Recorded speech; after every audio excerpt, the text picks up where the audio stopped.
Gram सभा लक्ष्मणपुर शंकरपुर की जनता जिंदाबाद जिंदाबाद जिंदाबाद। डॉक्टर कलीम अहमद जिंदाबाद जिंदाबाद जिंदाबाद। संघर्षों से लड़ना सीखा है, संघर्ष हमारी गाथा है। सत्ता का कोई शौक नहीं, अपने ग्राम सभा के विकास से मेरा नाता है। जी हाँ, आपके अपने ग्राम सभा लक्ष्मणपुर शंकरपुर से चल पड़े हैं विकास की ओर। विकास की गंगा बहाने प्रधान पद के युवा प्रत्याशी डॉक्टर कलीम अहमद पुत्र शमशेर अहमद, निवासी बैरागी गांव शंकरपुर चौराहा। तो याद रखेगा, आने वाले चुनाव में अब की बार अपने चहेते अपने बेटे डॉक्टर कलीम अहमद को जिताना है। अपने ग्राम सभा लक्ष्मणपुर शंकरपुर में विकास की गंगा बहाना है। गायक अभिषेक सिंह।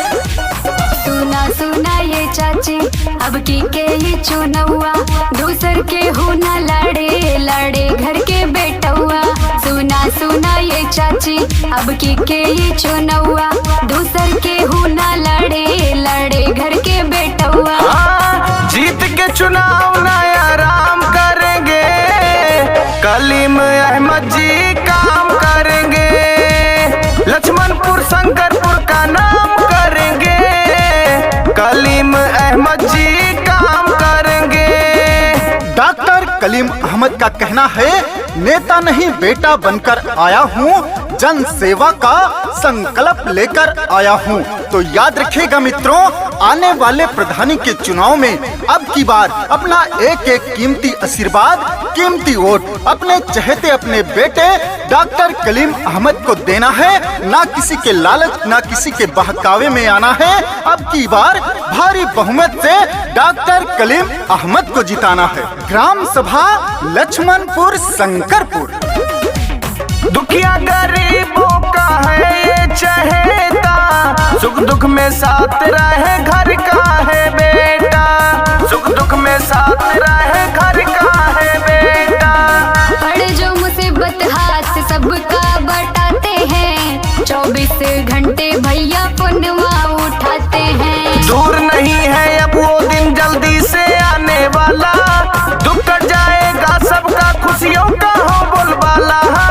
जीत के चुनाव नया आराम करेंगे, कलीम अहमद जी काम करेंगे, लक्ष्मणपुर शंकरपुर का नाम करेंगे, कलीम अहमद जी काम करेंगे।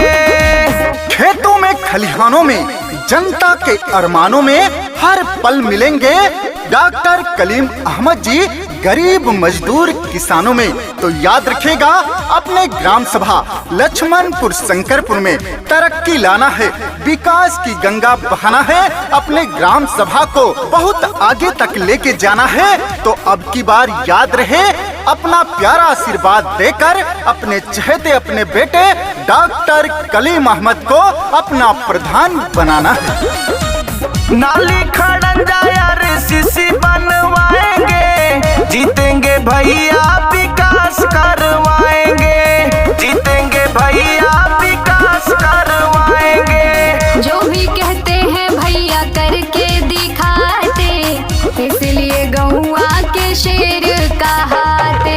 गांव गांव में रोड बनेगा, बनेगी पक्की नाली, कलीम भैया जीतेंगे तो लाएंगे खुशहाली। हाँ, जीत के चुनाव नया आराम करेंगे, कलीम अहमद जी काम करेंगे, लक्ष्मणपुर शंकरपुर का नाम करेंगे, कलीम भैया जी काम करेंगे।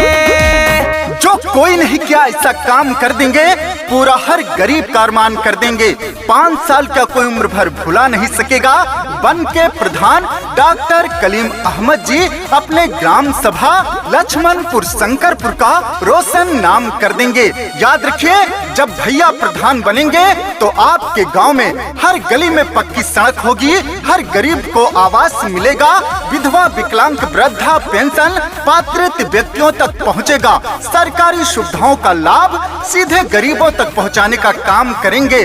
तो याद रखिए, अपने गांव की समस्या को हटाना है, अपने गांव को सुंदर स्वच्छ बनाना है। तो अब की बार डॉक्टर कलीम अहमद को प्रधान बनाना है। हर माँ का की हक की ये लड़ते लड़ाई, जनता की हक की